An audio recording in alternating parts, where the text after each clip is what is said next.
एक बार एक धनी व्यक्ति ने अपनी नींद की समस्याओं को लेकर एक बौद्ध भिक्षु के पास जाने का निर्णय लिया। उसने भिक्षु से कहा कि वह रात में देर से सोता है और जब सोता है तो रात भर करवटें बदलता रहता है और सुबह उठने पर थका हुआ और बेचैन महसूस करता है। व्यक्ति ने भिक्षु से अपनी इस समस्या का समाधान बताने का अनुरोध किया। भिक्षु ने उसे गौतम बुद्ध की गहरी नींद के रहस्य के बारे में एक कहानी सुनाने का निर्णय लिया। उन्होंने बताया कि गौतम बुद्ध जब सोते थे तो पूरी रात एक ही मुद्रा में रहते थे, कभी करवट नहीं बदलते थे। बुद्ध का एक शिष्य आनंद, जो अक्सर उनके पास ही सोता था, इस बात से बहुत परेशान था और उसने एक दिन बुद्ध से इसका कारण पूछा। गौतम बुद्ध ने आनंद को समझाया कि नींद की अवस्था में शरीर का हिलना डुलना मन की अशांति का परिणाम होता है।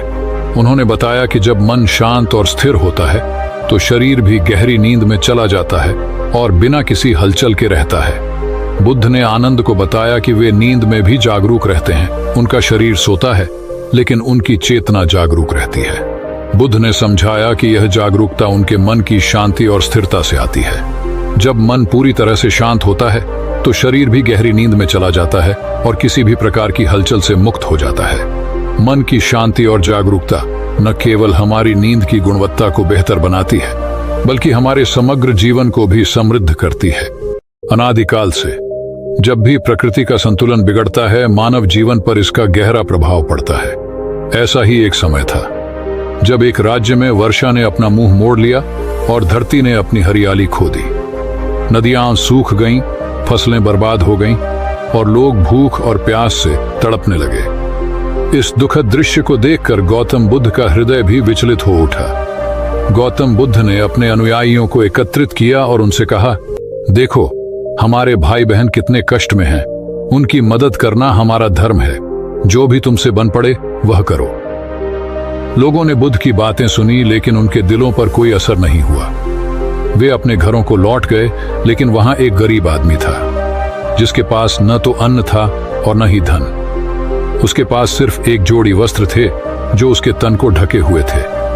वह सोच में पड़ गया, अगर मैं ये वस्त्र दान कर दूं तो मैं नंगा हो जाऊंगा। लेकिन फिर उसने सोचा, जन्म से लेकर मृत्यु तक हम सब कुछ यहीं छोड़ जाते हैं। अगर साधु और सन्यासी बिना वस्त्र के रह सकते हैं तो मैं क्यों नहीं। इस विचार के साथ उसने अपने वस्त्र उतारे और बुद्ध के चरणों में रख दिया है। बुद्ध ने उसे आशीर्वाद दिया और वह आनंदित होकर अपने घर की ओर चल दिया।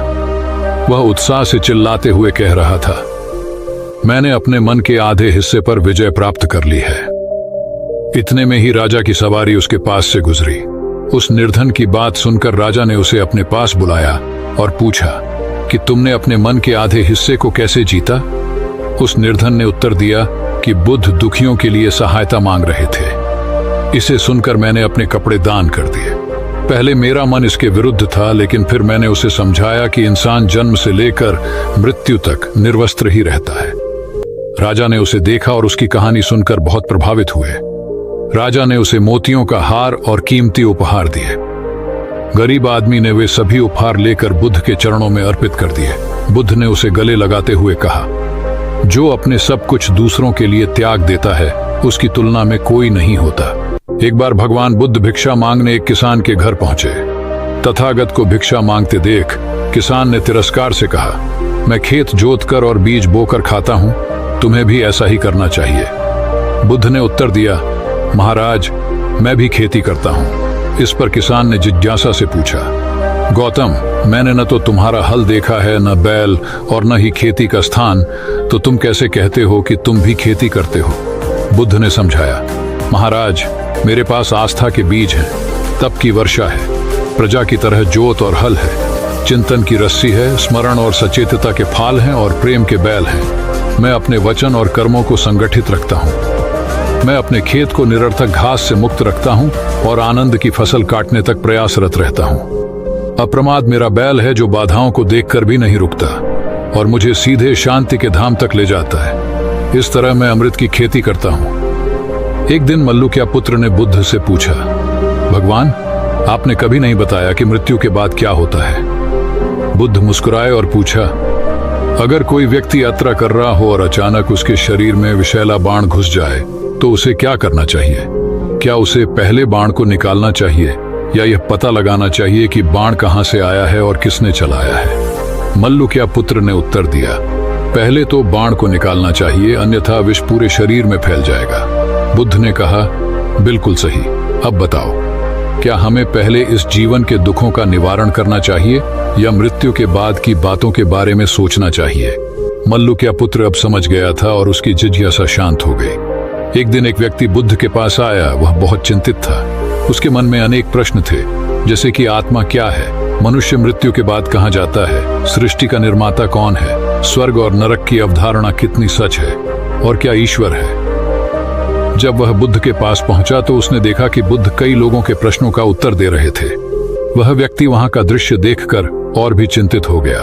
उसने सोचा कि इन सांसारिक चिंताओं से क्या लाभ, क्यों न अपने आध्यात्मिक पथ पर चलें और इन समस्याओं से दूर रहें। लेकिन बुद्ध का व्यवहार देखकर उसे ऐसा लगा कि बुद्ध इन लोगों के दुखों को अपना समझते हैं। अंत में उस व्यक्ति ने पूछा, महाराज, आपको इन सांसारिक चिंताओं से क्या लेना देना?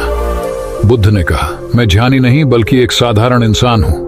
वह ज्ञान किस काम का जो इतना अहंकारी हो कि दूसरों की चिंता न कर सके? ऐसा ज्ञान तो अज्ञान से भी बदतर है। बुद्ध की बातें सुनकर व्यक्ति की उलझनें दूर हो गईं और उसकी सोच और आचरण दोनों बदल गए। कथा का सार यह है कि ज्ञान तभी सार्थक होता है जब वह लोक कल्याण में संलग्न हो। महात्मा बुद्ध एक ग्राम में विश्राम कर रहे थे। एक समय की बात है जब भगवान बुद्ध अपनी दिव्य यात्रा पर निकले थे। वे एक घने जंगल से होकर गुजर रहे थे, जहां की शांति और सुंदरता मन को मोह लेती थी। पक्षियों की चहचहाहट और हवा में फूलों की खुशबू ने उस जंगल को एक स्वर्गीय स्थान बना दिया था। लेकिन इसी शांति के बीच एक असुरी अचानक से बुद्ध के सामने प्रकट हुई। उसके हाथ में चमकता खड्ग था और उसकी आंखों में घृणा की ज्वाला जल रही थी। उसने बुद्ध को रोकते हुए कहा, हे बुद्ध, आज तुम्हारा प्रेम मेरी घृणा के आगे हार जाएगा। आज तुम्हारी जिंदगी का आखिरी दिन है। बुद्ध ने शांत चित्त से उसकी ओर देखा और मुस्कुराते हुए कहा, मैं घृणा, उपहास और द्वेष के सामने नहीं झुकूंगा। मैं निंदा, प्रशंसा या उपहास से विचलित नहीं होता। तुम मुझे नफरत करती हो, पर मैं तुमसे प्रेम करता हूं। असुरी ने आश्चर्य से पूछा, तुम मुझसे प्रेम क्यों करते हो? बुद्ध ने उत्तर दिया, मैं तुम में माँ की छवि देखता हूँ और माँ प्रेम की मूर्ति होती है। उसमें हिंसा का कोई स्थान नहीं होता।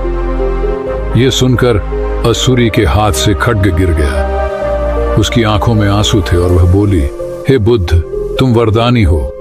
और वह देवी में परिवर्तित हो गई। उसकी दिव्य आभा ने जंगल को और भी रोशन कर दिया और फिर वह अदृश्य हो गई। बुद्ध ने जंगल की ओर देखा और कहा, वास्तव में जो लोग अन्यों के प्रति द्वेष रखते हैं, अंततः घृणा उन्हें खुद को नष्ट कर देती है। घृणा से भरे लोग अंत में घृणा के कारण डूब जाते हैं। प्रेम सत्य की चादर से ढका होता है। सत्य से जुड़ा व्यक्ति हमेशा आनंदित रहता है। सत्य को सिर्फ अपने तक सीमित न रखें, उसे अपने कर्मों में उतारना होगा। सत्य के गुलाब की सुगंध है कर्म। अपने कर्मों को प्रेम और सत्य में नहाकर करें। प्रेम और सत्य इंसान को उन्नति की दिशा में ले जाते हैं। याद रखें, ये दोनों ही पथ परमात्मा की ओर ले जाते हैं। इस पथ पर चलने वाले सहजता से आनंद और शांति प्राप्त कर लेते हैं। और इस तरह बुद्ध ने एक बार फिर दिखाया कि प्रेम और सत्य की शक्ति कितनी अद्भुत है।